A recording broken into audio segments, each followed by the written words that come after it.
JDU back foot पर है या नहीं सत्य प्रकाश मिश्रा? जेडीयू बैकफुट पर है कि नहीं ये मैं बाद में आऊंगा। मुझे शुकेश जी की एक बात से थोड़ी आपत्ति है कि नीतीश जी कमजोर हो गए हैं। हम यहां डिबेट कर रहे हैं और नीतीश जी ने आज कैमूर में, भभुआ जिले में 980 करोड़ के प्रोजेक्ट का वहां उद्घाटन किया। मेडिकल कॉलेज के लिए एक जमीन का इंस्पेक्शन किया। और पिछले दिन नीतीश कुमार वाल्मीकि नगर में थे, 1100 करोड़ के परियोजनाओं की शुरुआत करी, जीविका दीदियों से बात करी, उन महिलाओं से मिले जिनको कई योजनाओं में लाभ हो रहा है। नीतीश कुमार काम कर रहे हैं।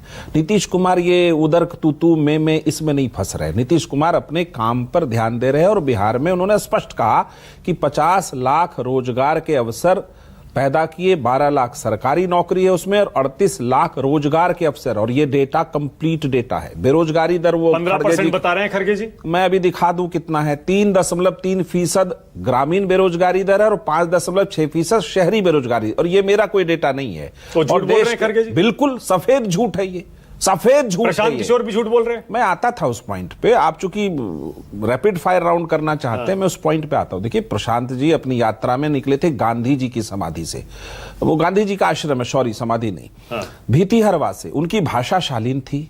वो जिस सड़कों पे घूम रहे थे वो नीतीश कुमार की बनाई सड़क है, गांव गांव। और जिन बिजलियों के सहारे और बल्ब के सहारे गांव गांव घूमे, महिलाओं से बात किए, वो जीविका दीदियां थी, वो आंगनबाड़ी कार्यकर्ता थी। और गांव में जिस पंचायत के बाहर वो रुक रहे थे अपने टेंट को लगा के, उस गांव का सर्वांगीण विकास देखा उन्होंने कि हर घर नल का जल है, बिजली है, खेतों तक पानी है, महिलाएं पंचायत में बैठकर नीति निर्देशक तत्वों पर काम कर रही हैं। तो उनको उनका आंख नहीं खुला क्या? तो गांधी जी के भीतिहरवा आश्रम से निकलकर उनकी भाषा देखिए। नीरज कुमार खुद कह रहे हैं अग्नि परीक्षा है। उनकी भाषा नीरज कुमार कह रहे हैं ये तो अग्नि परीक्षा है नीतीश कुमार जी की। मैं आ रहा उस पॉइंट पे। उनकी भाषा आप देखिए, ये आदमी, वो आदमी, ये तड़ाक, वो तू। मुझे आश्चर्य होता है कि जो व्यक्ति हमारी पार्टी में कुछ दिन सेवा करके नीतीश जी के साथ रहे, उस व्यक्ति की इस कदर की भाषा है कि तुम तड़ाक ताम, ये इस तरह की भाषा होती है राजनीति में। वही कांग्रेस की भाषा है। आज कांग्रेस ने वैसी भाषा का इस्तेमाल वहां किया भी थोड़ा सा।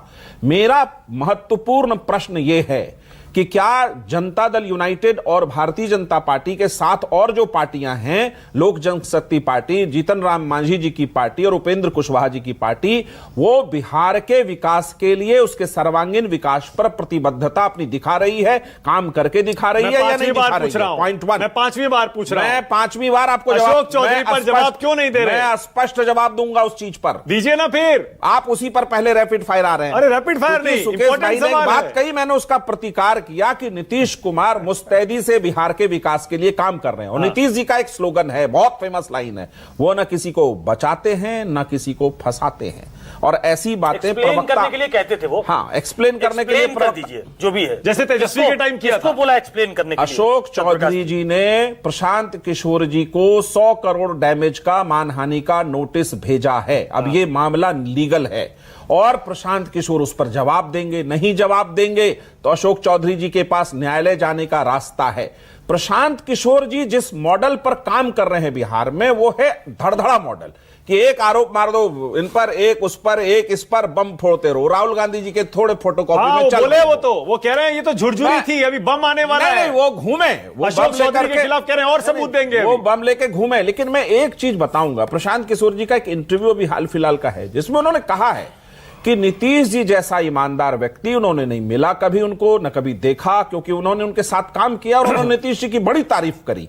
तो आप यकीन रखिए, मानक जी जो नीतीश जी के मातहत काम करते हैं, उन पर नीतीश जी की एक छाया है कि वो उन्हीं के मातहत, उनके सिद्धांतों पर चलते हैं। और जो नीतीश जी के सिद्धांत से नहीं चलते हैं, वो नीतीश जी के आसपास नहीं रहते हैं। उनका जो इंटरव्यू है, उसका